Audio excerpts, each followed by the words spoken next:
लहानपणी अंधाराची खूप भीती वाटायची, पण मोठं झालं की समजलं खरी मज्जा अंधारातच असते.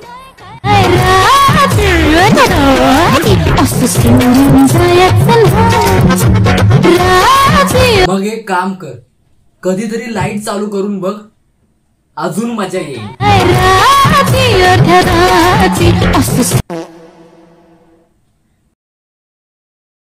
सुस्वागतम. युट्यूब देवता आणि ऑडियन्सना विनम्र अभिवादन करून आशिष मराठी तुमच्या समोर सहर्ष आणि आनंदाने सादर करीत आहे.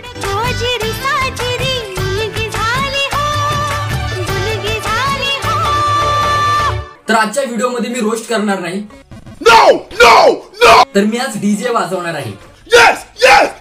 आणि त्या डीजे वाल्याचं नाव आहे सॉरी आणि त्या डीजे वालीचं नाव आहे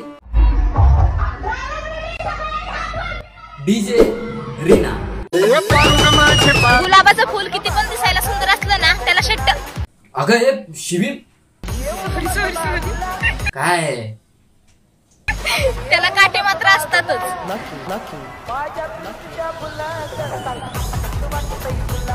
अजून व्हिडिओ सुरू झाली नाहीये तर ही शिव्या द्यायला लागली. एक काम करा, तुमच्याकडे जर काय हेडफोन्स वगैरे असेल तर घाला. नाही, असं मी म्हणत नाहीये, असं ती म्हणते. काही जण 2 तास करतात, काही जण 4 तास करतात, आणि काही जण रात्रभर करतात मोबाईल चार्जिंग. आणि काही जण माझ्यासारखे रात्रभर करतात एडिटिंग. एडिटिंग.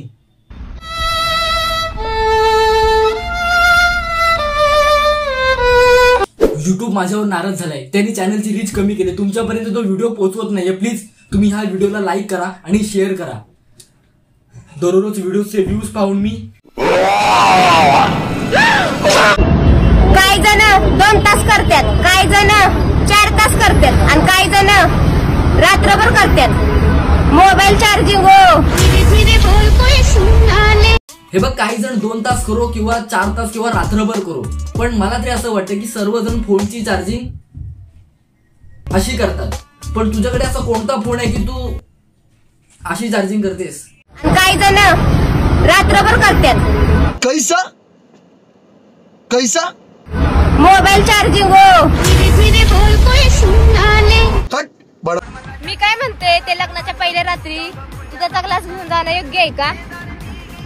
वडक्याची बॉटल घेऊन गेलेलं नाही चालणार का? चालेल ना, का नाही चालणार, पण वडक्याची नाही, वोडक्याची बॉटल घेऊन जा. हिने जर लग्नाच्या पहिल्या रात्री त्या शॉपवाल्याकडे जाऊन वडक्याची बॉटल मागितली तर तो शॉपवाला काय म्हणेल? मी काय म्हणते, ते लग्नाच्या पहिल्या रात्री दुधाचा ग्लास घेऊन जाणं योग्य आहे का? वडक्याची बॉटल घेऊन गेलेलं नाही चालणार का? ऐसा है, जाओ जाके विनेगर पियो, समझी? आधी पलंग हलतो, मग पाळणा हलतो. अगं कसला पलंग पाळणा हलवतेस? ते गेले लद्दाख मधले माणसं 42 दिवस जागेवरनं हल्ले नव्हते आणि ही खुशाल मस्तपैकी पलंग पाळणा हलवते. तुझा पाळणा तुटला नाही कधी तो. आणि पाळणा एकदा हल्ला की नाही, पलंग परत आधी सारखा हलतच नाही, बरोबर ना? तुझ्या पलंग पाळण्यापेक्षा तुझी मान जास्त हलते. आधी पलंग हलतो, मग पाळणा हलतो, आणि पाळणा एकदा हल्ला की नाही, पलंग परत आधी सारखा हलतच नाही, बरोबर ना? होईन की मी पण मोठी, गरिबीवर करून मात. एक गोष्ट तुम्हाला सांगू का, तुम्ही मला नावं ठेवता ना, मी तुमच्या घरचं नाही खात. तू गरिबीवर मात करून मोठी हो, आणि मी तुला नावही ठेवत नाही, कारण तुझं तर नाव लहानपणीच ठेवलं असेल ना.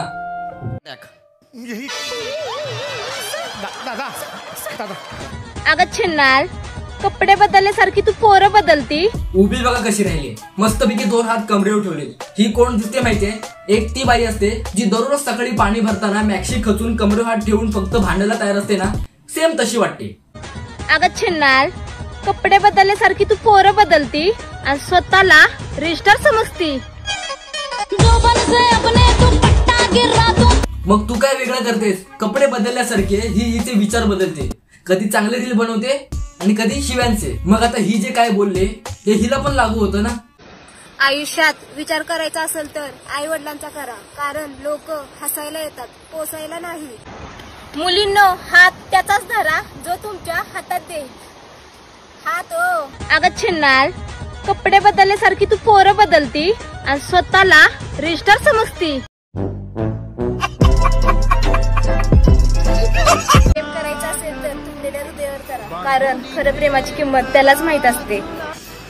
कसलं प्रेम आणि कसलं काय यार, प्रेम प्रेम प्रेम प्रेम प्रेम प्रेम प्रेमाच्या आईचा भूत. एखाद्याचं चांगलं करता येत नसेल ना तर वाईट पण करू नका, कारण वाईट करणाऱ्यांना कर्माच्या खेराचा भोग हा भोगावाच लागतो. हेच मी पण तुला हेच सांगतोय. एखाद्याबद्दल जर तुला चांगलं बोलता येत नाहीये तर वाईट पण बोलू नको, नाहीतर काय होईल, कारण वाईट करणाऱ्यांना कर्माच्या खेराचा भोग हा भोगावाच लागतो. डिअर एक्स, तुझ्या आईची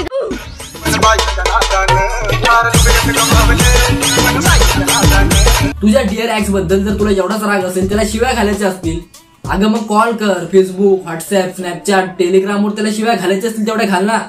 त्याच्यासाठी व्हिडिओ बनवायची काय गरज आहे. आता ही तुझी व्हिडिओ तुझ्या डिअर एक्सनी बघितली तर, डिअर एक्स, तुझ्या आईची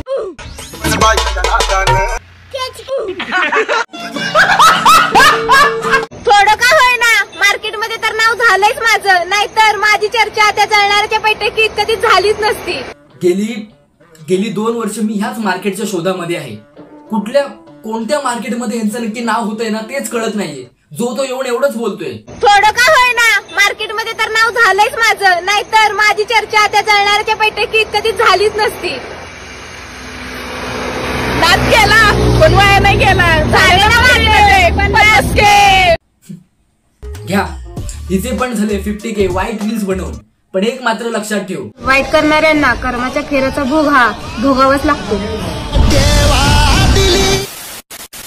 तर बस आजच्या व्हिडिओमध्ये एवढंच. ही जर व्हिडिओ तुम्हाला आवडली असेल तर लाईक करा, जास्तीत जास्त लोकांपर्यंत शेअर करा, आणि तुम्हाला ही व्हिडिओ कशी वाटली ते कमेंटमध्ये मला नक्कीच सांगा. आणि जे आपल्या चॅनलवरती नवीन आले असतील त्यांनी खाली जो रेड वाला एक बटन आहे त्याच्यावर फक्त क्लिक करून जा. तर चला, भेटूया एका लवकरच पुढच्या व्हिडिओमध्ये. टाटा.